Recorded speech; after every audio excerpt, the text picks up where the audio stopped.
예배 오신 여러분들을 주님의 이름으로 환영하고 축복합니다. 오늘 하나님의 말씀은 창세기 41장 37절에서 43절의 말씀입니다. 구약성경 65페이지 주본 앞에 화면을 보셔도 좋습니다. 창세기 41장 37절에서 43절의 말씀입니다. 제가 읽겠습니다. 바로와 그의 모든 신하가 이 일을 좋게 여긴지라.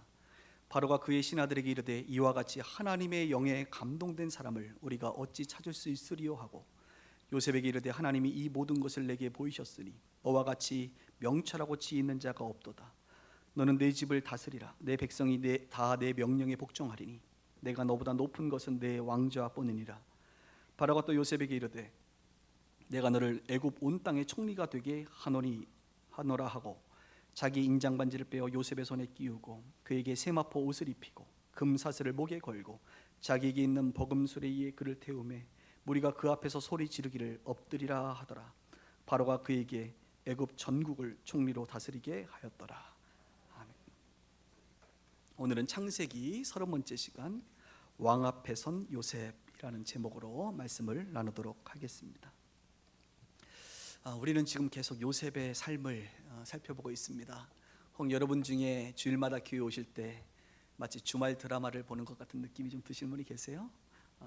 제가 요즘에 아버지가 이상의 이유로 새로운 드라마를 하나 보고 있는데 그 후속작이 상당히 전개가 빨라요. 그래서 제가 매주 상당히 즐겁게 보고 있습니다.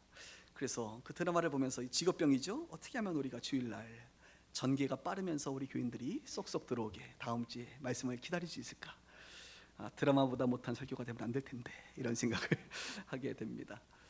여러분 요셉에 대한 이야기가 생각나시나요?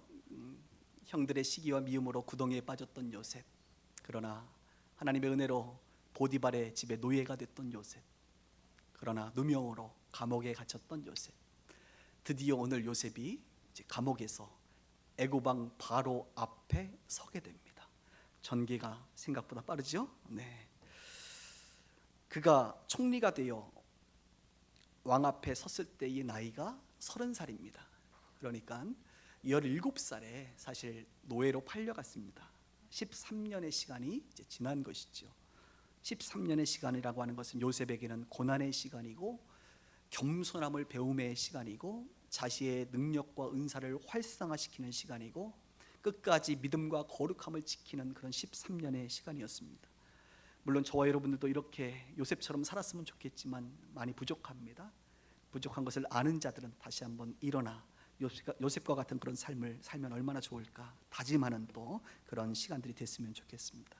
오늘은 요셉이 이제 왕 앞에 서게 되는 배경과 또 왕 앞에서 행한 일들을 우리가 이제 이야기를 하려고 합니다.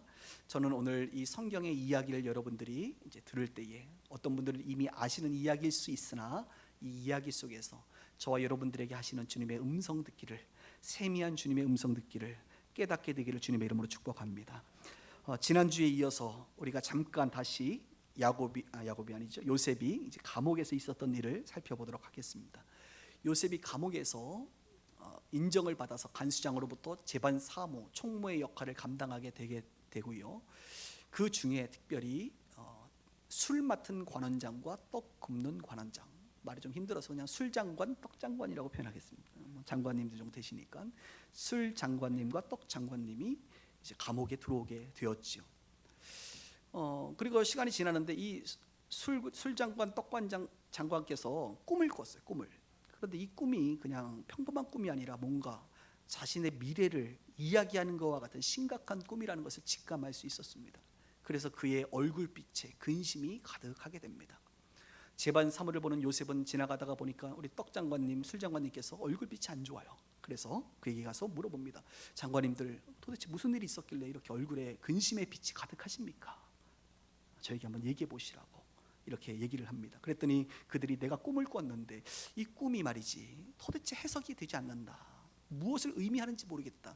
왠지 모르게 내 인생의 미래, 내 인생의 아주 중요한 꿈 같은데 이 꿈을 해석할 길이 없어서 내가 이렇게 근심 속에 있다라고 술 장관께서 말을 하는 것입니다. 그때 요셉은 과감하게 이렇게 말합니다.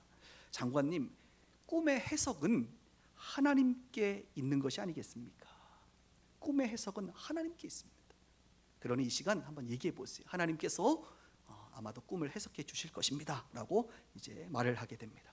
그래서 이 술장관께서 꿈을 이야기하죠. 그 꿈의 내용을 아시는 분들은 다시 한번 들으세요. 꿈을 꿨는데 포도나무가 딱 하나 생긴 거예요. 그리고 이 포도나무로부터 가지가 하나, 둘, 세 가지가 나가게 됩니다. 그리고 그 가지에서 싹이 납니다.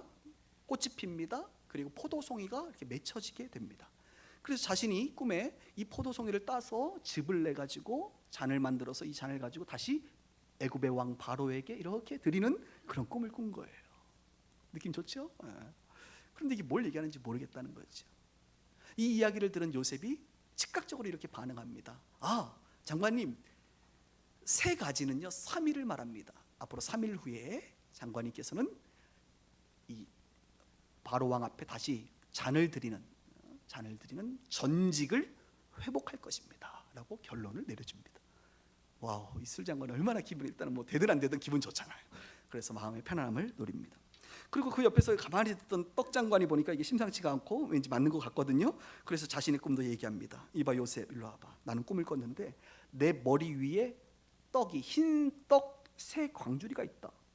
그런데 가만 보니까 새들이 와가지고 말이지 이 떡을 막 쪼아 먹는 것이 아니겠는가. 새들이 와서 다 먹어버린 거예요. 이거는 사실 바로 왕을 위해서 내가 꿈에 보니까 준비한 떡인데 그것을 먹더라 이거야. 이게 뭔가? 라고 말하니까 요셉이 이렇게 말합니다. 장관님, 죄송하지만 이 새 광주리는 역시 3일을 말합니다. 3일 후에 당신이 나무에 매달려 죽게 되고 새들이 와서 당신의 몸을 뜯어먹을 것입니다. 얘기해야 돼요, 말아야 돼요? 알아도. 그러나 요셉은 합니다. 하나님의 사람들의 특징 중에 하나가 여러분, 하나님을 두려워하는 것이에요. 사람을 두려워하면 이런 얘기 못해요. 목사가 사람을 두려워하고 성도를 두려우면요 회개하라고 설교 못합니다.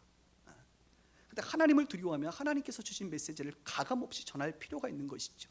구약의 예언자들은 그렇게 과감하게 하나님의 말씀을 전했던 것을 우리는 압니다. 요셉은 술 장관에게, 떡 장관에게 그가 해석되어지고 깨달은 진리를 전하게 됩니다. 그리고 정말로 3일이 지났습니다. 3일 후에 바로 왕의 생일이었습니다.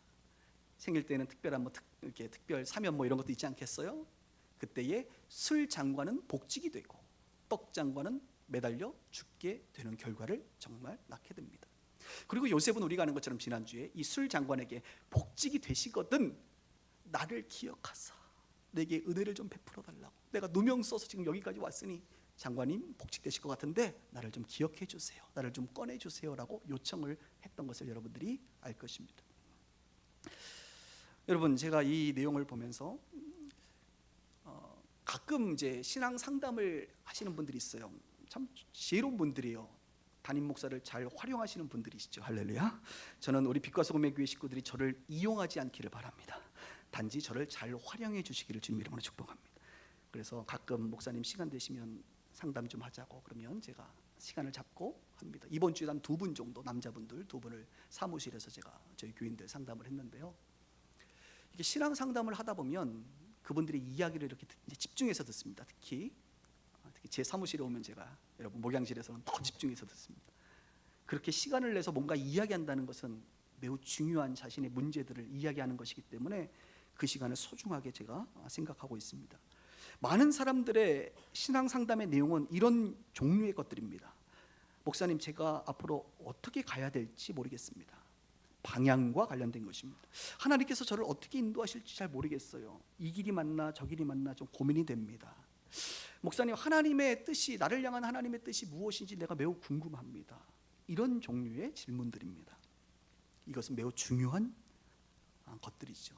여러분의 인생에 어디로 가는지 큰 줄기를 설득하는 아주 중요한 일들이라고 말할 수가 있습니다. 이런 것들은 기도하면서 하나님 앞에 반드시 묻고 또 응답받고 갈 수 있으면 응답받고 가는 것이 가장 좋은 것이다 라고 여러분들에게 말씀을 드릴 수가 있습니다. 그런데 오늘 이 시간에 좀 제가 반대쪽의 것을 이야기하고 싶은 거예요. 이렇게 하나님의 인도함을 받는 것, 다른 말로 여러분들의 삶의 인도함을 하나님께 맡기는 것이 매우 중요하다. 맡기는 것, 무슨 말인가? 여러분의 인생의 어떤 중요한 방향들을 결정할 때 여러분 물 흘러가듯이 좀 가십시오. 물 흘러가듯이 하나님을 믿으세요. 마치 흐르는 물에 종이배를 하나 이렇게 띄워놓으면 말이죠, 그 종이배가 흐름을 따라 가지 않습니까? 여러분의 인생의 중요한 방향들을 결정할 때 그렇게 흘러가도록 내버려 두라는 말입니다. 조금 더 큰 바다 위에서 바람의 영향을 받는, 바람에 따라 움직이는 돛담배처럼 말이죠, 그렇게 성령의 바람께서, 하나님께서 끌고 가는 대로 끌려가는 그런 인생, 하나님께 여러분의 인생을 맡기는 것, 여러분들의 중요한 그런 결정들을 맡기는 것, 이것은 매우 중요한 것이다. 저는 이렇게 말씀드릴 수가 있겠습니다. 어디로 갈 것인가 보다 중요한 게 있기 때문에 그래요. 어디로 가는 것보다 중요한 것은 무엇을 할 것인가가 여러분의 인생에 더 중요하기 때문에 그렇습니다. 하나님께서 여러분들을 보내실 거예요. 어디든 그곳에 가서 우리가 고민해야 될 것은 어디로 갈 것이냐가 중요한 게 아니라 어디에 있든 내가 그곳에서 무엇을 하며 하나님께 영광을 돌리며 살 것인가 라고 하는 것이 더 중요하다는 거예요. 요셉의 인생을 보십시오. 어디로 갈 것인가 자기가 결정할 수 있는 게 하나도 없었어요. 요셉은 타의에 의해서 움직였단 말이에요. 그리고 그 속에는 하나님의 섭리, 하나님의 인도하심의 섭리가 있다는 것을 여러분 오늘 왕 앞에 설 때까지 우리가 보게 되는 것입니다. 저 먼 그 가나안에서, 그렇죠? 애굽까지 오게 되고, 그 애굽 중에서도 왕의 경호실장인 친위대장 보디발의 집에 노예가 됐다는 것, 이거 하나님의 섭리 아니고서는 설명이 안 되는 거죠. 그리고 누명 써서 감옥 간 거, 감옥 가서 술장관 만난 거, 이거 여러분 그냥 우연이 아니란 말이에요. 하나님의 섭리 가운데 요셉이 원치 않고 결정하지 않았지만 흘러가는 대로 간 거예요. 그리고 오늘 왕 앞에 서는 그 순간까지 요셉은 내가 어디로 가는가에 대해서 관심을 가진 것이 아니라 내가 있는 13년의 위치 속에서 내가 무엇을 할 것인가, 하나님 앞에 어떤 그리스도인이 될 것인가 라는 것을 고민하며 살았던 사람인 것입니다. 어디로 갈 것인가가 아니라 무엇을 할 것인가. 옮겨지는 것은 하나님의 몫이고 살아가는 것은 내 몫이다 라고 하는 그 고백이 우리 가운데 있어야 될 줄을 믿습니다. 저도 이제 목회자로서 하나님 나를 어디로 인도하실 건가요? 라고 하는 질문이 매우 중요합니다만 그것보다 더 중요한 게 있어요. 인도하시는 것은 하나님께 그냥 맡겨드리고 목사로서 하나님을 기쁘시게 하는 일, 그것에 관심을 갖는 게 하나님이 원하시는 것이 아닌가. 주님 나를 어디로 인도하시겠습니까? 라고 하는 질문보다는 하나님 내가 어떤 일을 할까요? 라고 하는 질문이 더 우리에게 어울릴 질문이고요. 하나님 우리가 어떤 일을 할까요? 보다 더 어울리는 질문이 있어요. 뭐냐면 그냥 맡겨진 일에 충성하는 겁니다. 우리는 또한 맡겨진 일도 있음에도 불구하고 그것에 충성하기보다는 주님 내가 뭘 할까요? 아니 그거 하면 되는데 자꾸 우린 다른 것을 원해. 다른 일을 하려고 한단 말이죠. 그래서 사실 우리가 하나님 앞에 질문할 게 별로 없어요. 그냥 있는 데에서 맡겨진 일 잘 하는 것이 때로는 정말로 우리가 취해야 될 태도가 아닌가, 이런 생각을 하게 된다는 것입니다. 데살로니가 교회를 향하여 사도 바울이 하나님의 말씀을 전합니다. 하나님의 뜻이 뭔 줄 아느냐, 너희들을 향한 하나님의 말씀, 하나님의 뜻이. 우리는 하나님의 뜻이라는 단어를 참 좋아해요. 성경에 많이 등장하지만 가장 대표적인 거죠. 데살로니가전서 4장 13절에 보니까 하나님의 뜻은 이것이니 너희의 거룩함이라. 하나님의 뜻이 뭐냐고? 그냥 거룩하게 사는 것이야. 하나님이 거룩하시듯이 하나님의 자녀가 거룩하게 살아가는 게 하나님의 뜻이지. 우리는 하나님의 뜻이 무엇입니까? 라고 하는 그 질문 속에는 내가 어디로 가는 것이 하나님의 뜻입니까? 무엇을 하는 것이 하나님의 뜻입니까? 라고 하는 자꾸 그 내용을 담고 있단 말이에요. 하나님 뭐라 그래요? 네가 있는 위치에서 거룩하게 살아가는 것이 하나님의 뜻이다 라고 말하고 있는 거예요. 또 데살로니가전서 5장 16절은 말합니다. 항상 기뻐하라, 쉬지 말고 기도하라, 범사에 감사하라. 이는 그리스도 예수 안에서 너희를 향하신 하나님의 뜻이다. 하나님의 뜻이 뭐 별거 있냐? 항상 기뻐하고 기도하고 그다음 감사하는 것, 이게 하나님의 뜻이다. 할렐루야. 제가 개인적으로 1,000번째 헌금을 저는 하거든요.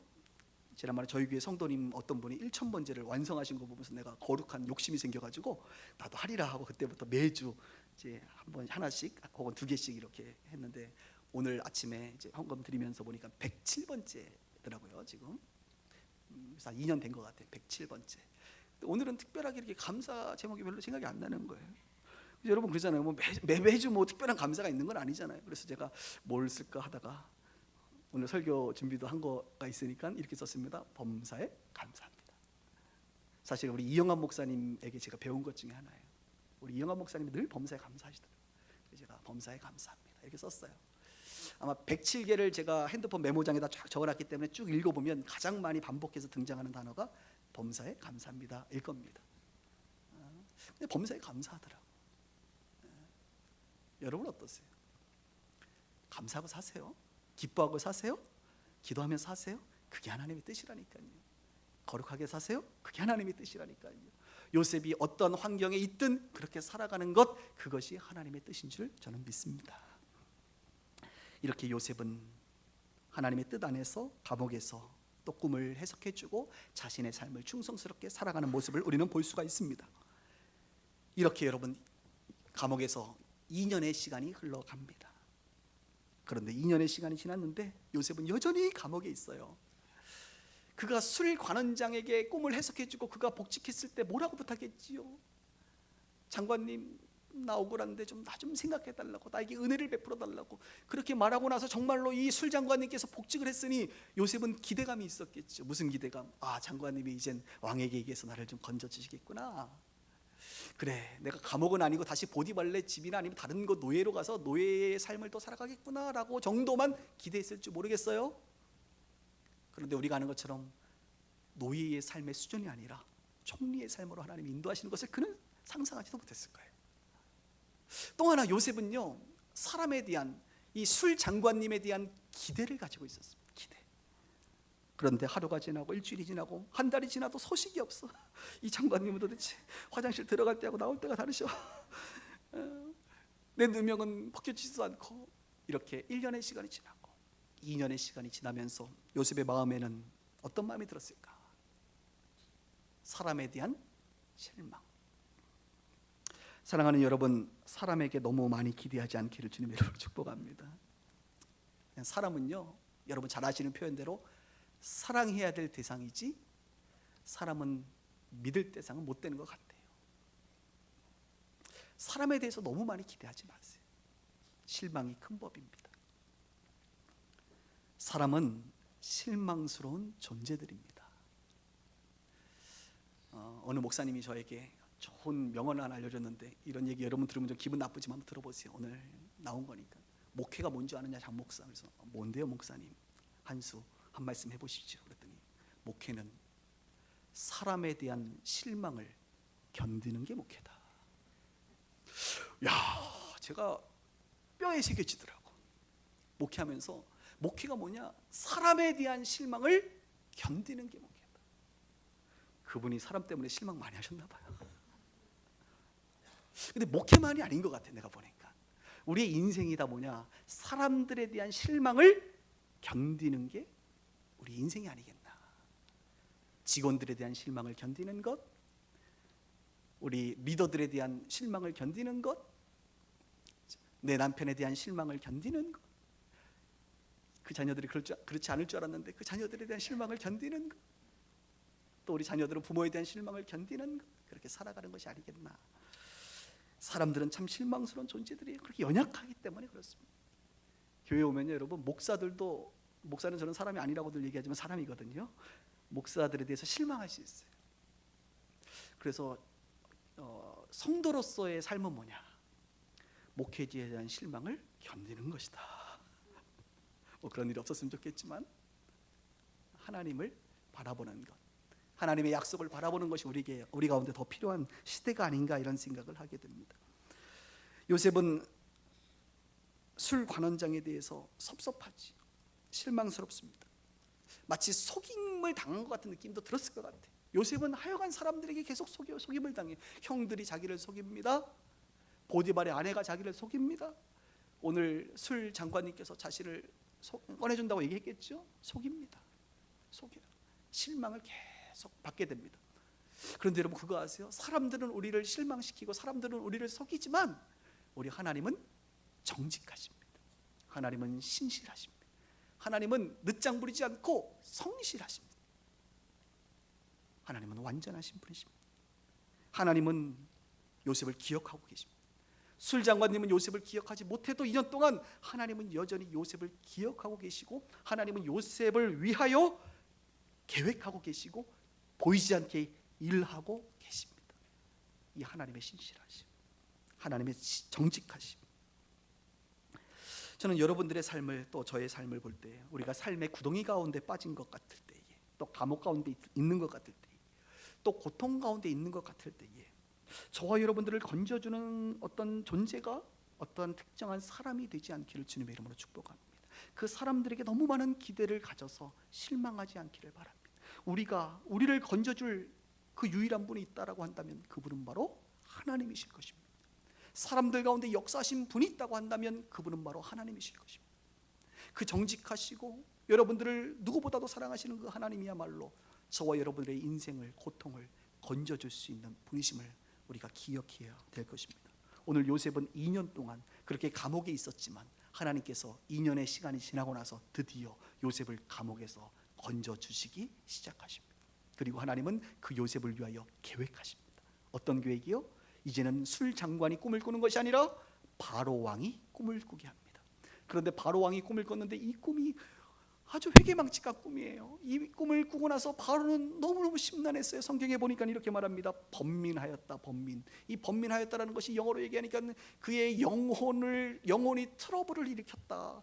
그분의 그 스피릿, 영이 말이죠, 마음이 트러블을 계속 일으키는 거예요. 너무 괴로운 거예요. 번민 가운데 쌓여진 거예요. 이것은 그냥 꿈이 아니라, 개꿈이 아니라 이것은 내 인생 가운데, 우리 나라 가운데 지도자로서 뭔가 의미 있는 꿈 같은데 이 꿈이 무엇인가 고민하기 시작합니다. 그래서 그는 꿈을 해석할 수 있는 사람들을 불러 모으기 시작합니다. 애굽에 있는 모든 점술가들과 현인들을 다 불러 모아라. 내가 꿈을 이야기할 테니 이 꿈을 해석하라. 장난치면 죽어. 엉뚱하게 얘기하면 죽어. 너희들 나 지금 심각해. 이 꿈 얘기할 테니까 정확히 해석할 수 있는 사람들만 얘기해.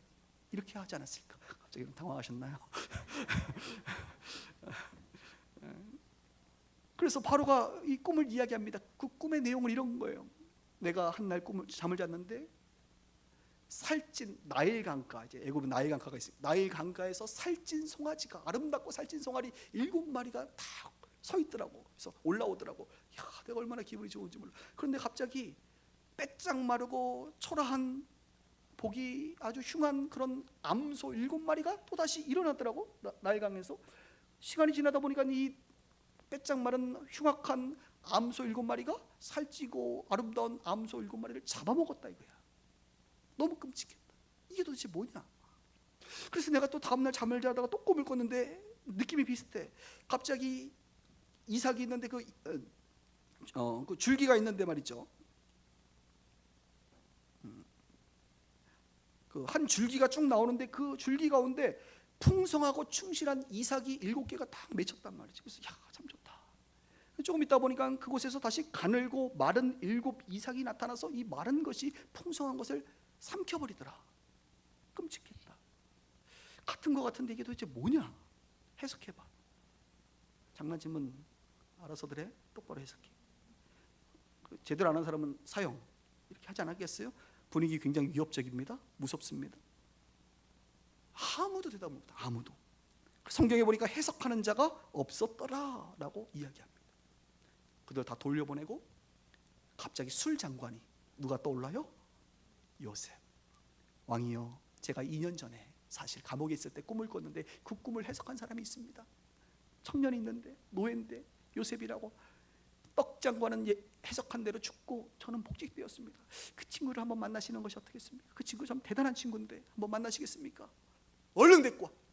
그래서 감옥에 있는 요셉을 씻기고 면도를 시키고 미용을 시키고 좋은 옷을 입혀가지고 왕 앞에 탁 데리고 왔어요. 그때 왕이 자신의 꿈을 쭉 이야기하는 것입니다. 그때에 이 요셉이 뭐라고 얘기하느냐 한번 보세요. 지금 이 주보에는 없지만 여러분 성경 있으신 분들 41장 꿈을 이야기하기 전에 먼저 요셉을 만나고 나서 요셉이 이렇게 말합니다. 바로가 요셉에게 이렇게 말 14절입니다. 41장 14절. 이에 바로가 사람을 보내어 요셉을 부르매 그들이 급히 그를 옥에서 내놓은지라. 요셉이 곧 수염을 깎고 그의 옷을 갈아입고 바로에게 들어가니 바로가 요셉에게 이르되 뭐라고 얘기합니까? 내가 한 꿈을 꾸었으나 그것을 해석한 자가 없더니 들은즉 너는 꿈을 들으면 능히 푼다 하더라 그랬더니 뭐라고 대답해요? 요셉이 바로에게 대답하여 이르되 내가 아니라 하나님께서 바로에게 편안한 대답을 하시리이다, 이렇게 말합니다. 그리고 나서 왕이 꿈을 이야기하기 시작해요. 여러분 참 요셉 대단하지 않아요? 내가 하는 게 아니라 하나님께서 하시는 겁니다. 30살 요셉이 상당히 겸손해요. 겸손해요. 확신에 차 있습니다. 자신감이 있습니다. 왕 앞에서도 담대한 요셉의 모습을 보게 됩니다.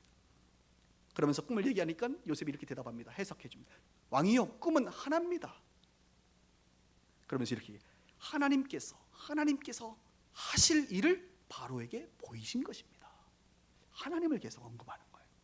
하나님께서 왕에게 하실 일을 미리 보여준 겁니다. 이거 좋은 겁니다. 그러면서 해석을 해요. 좋은 일곱 암소라든지 좋은 이삭 7개는요 7년을 말해요. 7년 동안은 풍년이 있을 것입니다. 그리고 나중에 잡아먹은 그것은 흉년을 말합니다. 흉년이 7년이 있을 것입니다. 이 7년의 흉년이 이어진다는 것입니다. 그러니까 왕이요 7년의 풍년이 있고 7년의 흉년이 있다는 것을 하나님께서 당신에게 지금 알려준 겁니다 라고 해석을 해줬어요. 그랬더니 바로 왕이 이 말을 듣는 순간 맞네, 마음이 시원하게 됩니다. 사실 여기서 끝나야 되는 거죠. 그런데 요셉이 어떻게 하는 줄 아십니까? 그 다음 얘기를 해요. 그러면서 왕이요 대안을 마련합니다. 명철하고 지혜 있는 사람을 택하여 애굽 땅을 다스리게 하십시오. 인사권을 말하는 거예요. 인사권. 어떤 사람 뽑아야 되느냐? 명철하고 지혜 있는 사람 뽑아서 애굽 땅을 다스리게 하세요. 총리 하나 뽑으셔야 됩니다. 이거예요 지금. 그리고 구체적으로 말합니다. 풍년이 있는 7년 동안은 매년 5분의 1씩을 창고에 넣으셔야 됩니다. 그런데 이 창고도 이 중앙 창고가 아니라 각 성읍 지방 창고에다가 다 저장을 해서 나중에 필요할 때 바로바로 쓸 수 있도록 해야 됩니다. 그러면서도 이런 이야기 하겠죠. 그리고 잘 저장했다가 나중에 팔 때는 이것이 굉장히 희소 가치가 높아지기 때문에 많은 비용을 주고 국가에서 세금을 특별히 걷지 않아도 이것을 팔아서 국가 경제 재정을 확충할 수 있습니다. 오야, 대단하네요. 그리고 결정적으로 이렇게 흉년을 대비하면 이 나라가 망하지 않을 것입니다 라고 왕 앞에서 감히 인사권을 들먹이고 경제 사업에 대한 구체적인 로드맵을 제시하고 있는 요셉의 모습을 보게 됩니다. 그 이야기를 들은 애굽 왕이 뭐라고 얘기하겠습니까? 오늘 우리가 읽은 본문입니다. 자, 앞에 보세요. 뭐라고 해요? 바로와 그의 모든 신하가 이 일을 좋게 여긴지라. 바로가 그의 신하들에게 뭐라고 얘기합니까? 이와 같이 하나님의 영에 감동된 사람을 우리가 어찌 찾을 수 있으리? 여러분, 애굽 왕이 하나님 믿어요? 안 믿어요. 그런데 요셉을 향하여 뭐라고 얘기해요? 이와 같이 하나님의 영이 뭐예요? 성령에 감동된 사람을 우리가 본 적이 없잖아요. 우리의 점술가들, 현인들 보아도 이런 사람이 없다. 이야, 이 요셉 대단하다. 그러면서 뭐라고 얘기하면 요셉에게 이르되 하나님이 이 모든 것을 내게 보이셨으니 너와 같이 명철하고 지혜 있는 자가 없도다. 아까 요셉이 얘기했던 그 표현 그대로 쓰죠. 명철하고 지혜 있는 자가 없도다. 너는 내 집을 다스리라. 내 백성이 다 내 명령에 복종하리니 내가 너보다 높은 것은 내 왕. 이 왕은 원래 이게 가계에 흐르는 거니까 우리 왕 계보가 있거든. 이 왕 빼고는 네가 제일 높아. 이거예요. 바로가 또 요셉에게 이르되 내가 너를 애굽 온 땅의 총리가 되게 하리라 하고 자기의 인장반지를 빼어 요셉에게 끼우고 세마포 옷을 입히고 금사슬을 목에 걸고 버금 수레를 태우고 무리 앞에서 소리 지르며 엎드리라 하니까 바로가 그에게 애굽 전국을 총리로 다스리게 하였더라. 이렇게 성경이 말하고 있습니다. 기분 좋죠? 기분 좋아요. 여러분, 역사의 주관자가 누구십니까? 하나님이십니다. 우리 오늘 대표기도도 하셨지만 한반도 역사의 주관자가 누구실까요? 미국인가요? 중국인가요? 러시아인가요? 일본인가요? 아니면 핵 쏘는 김정은인가요? 아닙니다. 하나님이십니다. 하나님이 역사의 주관자이심을 정말 믿으시기를 바랍니다. 이방왕 이 바로 애굽 그 당시 최고의 국가, 지금으로 얘기하면 미국 같은 거예요. 중국 같은 거예요. 이런 왕을 컨트롤하고 꿈을 주고 하나님의 사람을 세우기 위한 하나님의 그 섭리, 역사의 주관자 하나님이십니다. 하나님은요, 역사를 어떻게 움직이시느냐? 하나님은 하나님 중심으로 움직이십니다. 그리고 하나님은 구원과 연관된 구원 역사, 구속사적인 관점으로 역사를 움직이십니다. 그리고 하나님은 교회와 성도 중심으로 움직이십니다. 우리가 교회지요? 여러분이 성도지요? 요셉이 성도거든요. 자부심이 있으셔야 돼요, 여러분. 하나님은 교회와 성도 중심으로 움직이십니다. 그러면 북핵 위기가 있다. 그럴 때 우리가 생각해 봐야 돼. 이것이 일어날 때는 이 세상은 하나님 중심, 구속사 중심, 성도와 교회 중심이니 우리 때문에 혹시 일어나진 않았는가라고 하는 것을 생각해 봐야 되는 거예요. 한국의 교회가 타락하고 한국의 성도들이 타락하고 이 구원 역사를 제대로 이루지 못하는 것에 대해서 하나님께서 때로는 징계의 채찍을 드는 것은 아닌가라고 생각해 볼 필요가 있다는 것입니다. 세상의 사람들은 다양한 세상의 방식으로 문제를 해결하려고 하지만 우리 그리스도인들은 이런 일일수록 자신을 돌아보고 회개할 것은 회개하고 또 하나님 앞에 결단할 것들은 결단하고 또 중보하면서 하나님 진노의 채찍을 걷어주십시오 라고 기도하는, 그것이 바로 저와 여러분들이 해야 될 일이에요. 왜요? 역사의 주관자는 하나님이시니까, 하나님께서 이 역사를 흔드시니까, 쥐고 계시니까 이 하나님의 마음을 돌이키게 하는 것, 이것이 가장 중요한 것을 우리가 기억해야 될 줄 믿습니다. 저는 오늘 본문을 연구하면서 준비된 요셉이 또 요셉, 참 우리가 준비돼야 돼요, 여러분. 뭘 봅니까? 아니, 왕 앞에서 왕이 꿈을 얘기했는데 그럼 여러분 같으면 어떻게 하겠어요? 꿈을 듣고 나서 왕요, 바로 왕 잠깐만 기다려. 제가 지금 골방에 가서 30분 동안 좀 기도 좀 해보고 뭐라고 주님께서 말씀하시는지 한번 기도 좀 해보고 좀 큐티 좀 해보고 나서 그다음 듣고 나서 얘기해 줄 테니까 좀 기다리세요. 이거 되겠습니까? 기회는 한 번밖에 없어요. 높이 올라가면 갈수록 여러분이 만나기 어려운 사람을 만나게 된다면 여러분에게 그 기회는 한 번밖에 없을 것이고 그 기회는 짧은 시간일 것입니다. 취업하는 사람들이 면접관 앞에서 기회가 몇 번 있을 것 같아요? 한 번. 뭐 질문했을 때 한 번에 나와야 돼. 뭐가 준비된 모습이 보여야 돼. 근데 그거는요, 제가 다음에 좀 준비해 볼게요. 이건 안 되는 거예요. 요셉이요, 한 번에 물어봤는데 한 번에 답합니다. 기도해 볼게요. 안 그랬어요. 듣는 중에 성령의 감동을 따라 마음에 확증이 오는 거예요. 제가 이거 뭔지 알 것 같아요.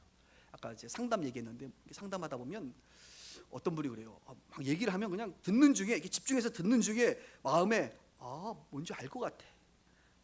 이렇게 가는 게 맞는 것 같아. 이렇게 감동이 올 때가 있거든요. 그래서 제가 이렇게 얘기를 해주면 뭐라고 얘기하냐? 목사님 기도 좀 해보시고 얘기하세요.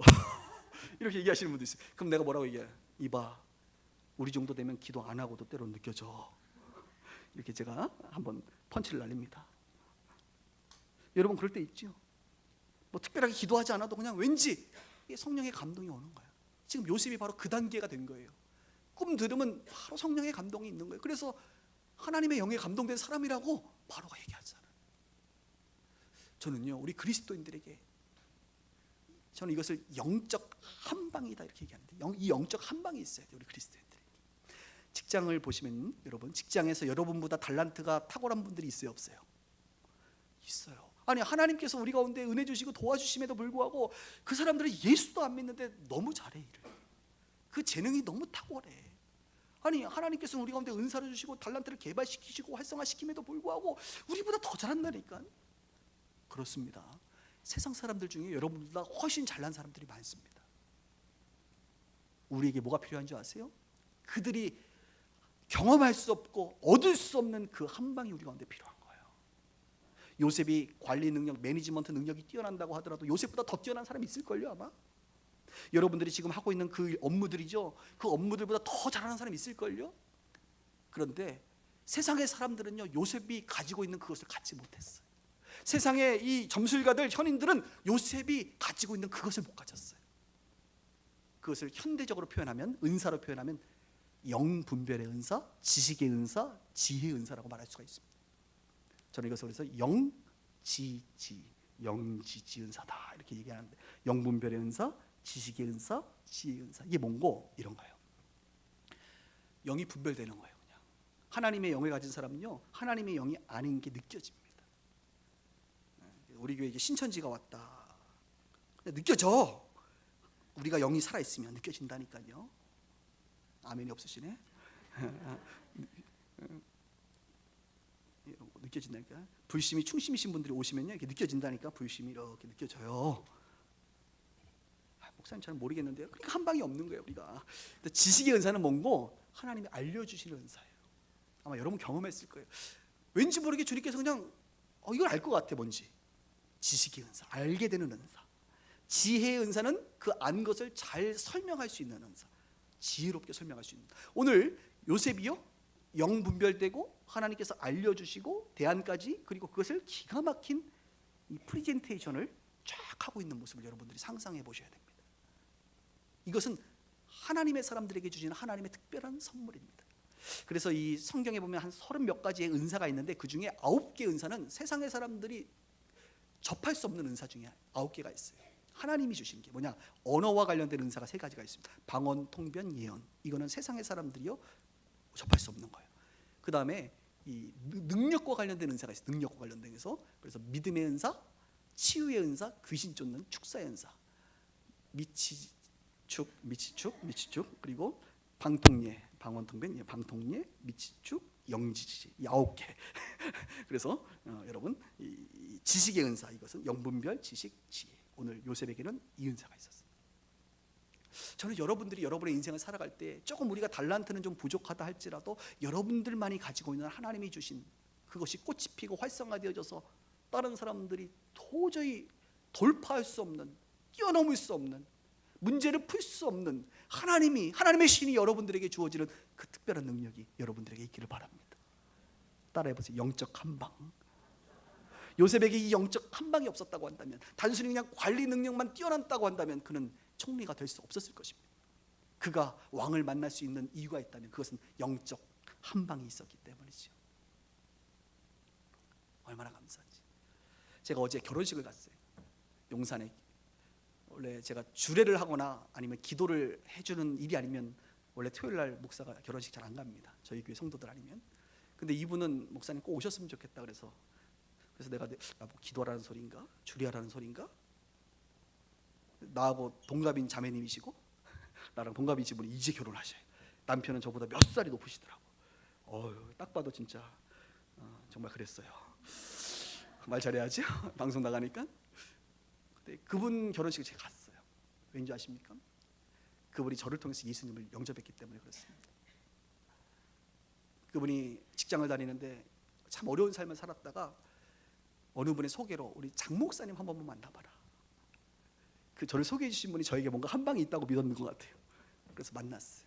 만났을 때 제가 정말로 그 문제가 해결되길 원하느냐, 너무 간절하게, 네, 그러면 다음 주에 내가 3시간을 낼 테니 휴가를 내세요, 이렇게 얘기했어요. 그랬더니 그러면 내가 반차를 휴가를 내겠습니다, 오후에. 그래서 휴가를 내고 제가 붙잡고 3시간 동안 우리 1단계 교육을, 1단계 1과 복음에 대해서 설명을 하고 기도해주고 예언적인 기도를 해주고, 그날 그분이 예수님을 영접했습니다.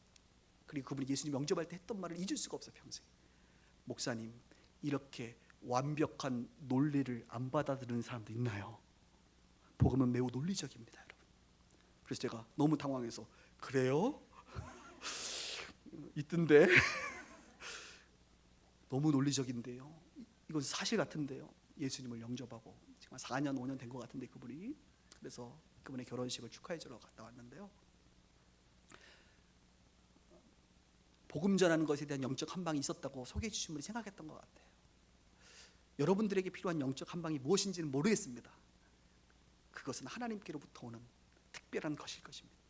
그리고 그것에 충만하게 될 때에 여러분들은 그 높은 곳, 애굽 왕이 있는 그곳에 어쩌면 올라갈 수 있을지 모르겠습니다. 바로 요셉은 이렇게 준비된 하나님의 사람이라는 것을 우리는 성경을 통해서 깨닫게 됩니다. 그리고 요셉은 또 하나 참 좋은 게 대안이 있는 인생이야, 대안.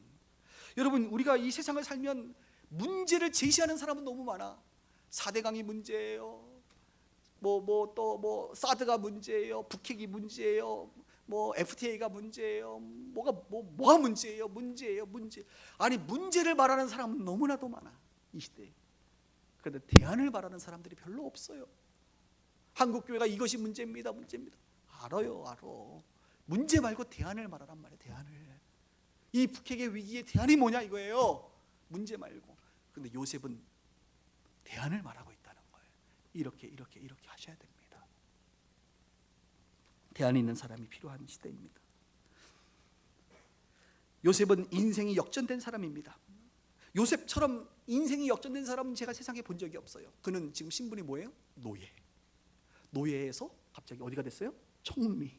이게 가능할까요? 청문회에서 안 될 것 같은데 우리나라는. 근데 그 당시에 왕이 그냥 하면 시키면 되는 거예요. 그때는. 노예 중에서도 어떤 노예? 감옥에 갇힌 노예. 야, 일반 노예하고도 급이 달라. 감옥에 갇힌 노예가 총리가 됩니다. 그래서 제가 기도해서 하나님 이게 가능한 일입니까? 이거 너무 좀 성도들한테 설교하기 부담스러운데요. 어떻게 감옥에 갇힌 노예가 갑자기 총리가 되나요? 그때 주님이 번쩍 깨닫게 하신 게 뭐냐면 장목사야. 하나님 예수님이 가장 높은 곳에 계신 그분이 가장 낮은 곳으로 오신 이유가 뭔지 아느냐? 바로 가장 낮은 곳에 있는 우리를 가장 높은 곳으로 인도하기 위함이다. 이런 마음을 주시죠. 와, 내가 그걸 깨닫고 너무 기뻤어요. 그래요, 주님. 신이신 그분, 하나님의 아들이신 주님께서 가장 높이 계신 그분이 말구 위에 가장 낮은 곳으로 오신 이유가 있다면 그것은 가장 낮은 곳에서 죄로 고통으로 살고 있는 저와 여러분들을 가장 높은 하나님의 곁으로 이끌어 가기 위함임을 깨닫게 되면서 성경의 그 유명한 말씀, 주님께서 징계를 받은 것은 곧 우리로 하여금 평화를 누리게 하기 위함이다. 그분이 채찍에 맞음으로 우리가 나음을 입은 것이다. 그분이 고통을 받음으로 우리가 회복된 것이다. 그분이 가난하게 되심은 우리로 하여금 부유케 하기 위함이다. 그래, 그분이 죽으신 것은 우리로 하여금 살리기 위함이다. 아, 그런 것이지. 맞아, 기독교의 복음은 대속의 복음이지. 그분이 다 대속하셨지. 그분이 낮은 곳으로 오셨으니 요셉이 이제는 높은 곳으로 갈 수 있지 라고 하는 것을 주님께서 말씀하신 것 같아요. 여러분 그 사실을 믿으시기 바랍니다. 여러분이 어떠한 고통과 낮은 곳에 있다 할지라도 우리 주님은 여러분들을 능히 건져 높은 곳으로 이끌 수 있는 분이심을 우리가 믿어야 할 것입니다. 말씀을 정리합니다. 여러분이 잘 아시고 사랑하시는 말씀 로마서 8장 28절에 이런 말씀이 있습니다. 우리가 알거니와 하나님을 사랑하는 자 곧 그의 뜻대로 부르심을 입은 자들에게는 모든 것이 합력하여 선을 이루느니라. 저는 요셉의 인생이 딱 이런 인생이 아닌가. 요셉은 부르심을 입은 자입니다. 아브라함의 자손이지요. 그는 하나님을 사랑하는 자입니다. 늘 하나님을 사랑했던 자죠. 하나님을 사랑하는 자, 부르심을 입은 자는 모든 것이 합력하여 선을 이룬다. 그래, 요셉 인생을 보세요. 합력하여 선을 이루잖아. 참 기가 막히죠. 형들의 미움과 시기 속에서도 팔려가는 또 팔려갔다 할지라도 노예의 집 중에서도 보디발의 집으로 또 감옥으로 또 술장관 만나고 결국 왕 앞에 서기까지. 야, 정말로 하나님은 합력하여 선을 이루시는구나. 저와 여러분들도 아브라함의 영적인 자손들 아닙니까? 영적 계보를 잇는 자들이 아닙니까? 저와 여러분들도 부름받은 자들이 아닙니까? 저와 여러분도 하나님이 함께 하시는, 우리가 하나님을 사랑하는 자가 아닙니까? 그렇다고 한다면 저와 여러분들의 인생에도 하나님은 합력하여 선을 이루실 수 있는 분이라고 하는 사실을 또 깨닫게 되는 거예요. 요셉이 국무총리가 되고 그가 결혼을 했습니다. 아들을 둘 낳았습니다. 아들의 이름이 뭔지 아세요? 므낫세와 에브라임이에요. 므낫세의 뜻이 뭔지 아세요? 므낫세의 뜻은 하나님이 내 모든 고통과 고난을 잊어버리게 하셨다. 잊어버린다는 뜻이, 잊어버린다. 둘째 아들 에브라임의 뜻은 하나님이 나를 수고한 땅에서 번성하게 하셨다. 번성하게 하셨다는 뜻이에요. 두 아들을 낳고 나서 그는 고백합니다. 하나님이 나의 고통을 다 잊어버리게 하셨고, 다른 말로 치유하시고 위로해 주시고 하나님께서 나를 번성하게 하셨다. 나를 축복해 주셨다. 이것을 요셉은 자신의 아들들의 이름을 지으면서 고백하게 되는 거예요. 저는 오늘 이곳에 계신 여러분들을 축복합니다. 하나님께서 합력하여 선을 이루사 여러분들을 위로하시기를 주님의 이름으로 축복합니다. 여러분 치유하시기를 축복합니다. 그리고 하나님께서 여러분들을 축복하시는 그 결과 요셉처럼 우리 가운데 있기를 이 아침에 주님의 이름으로 축원합니다. 기도하십시다.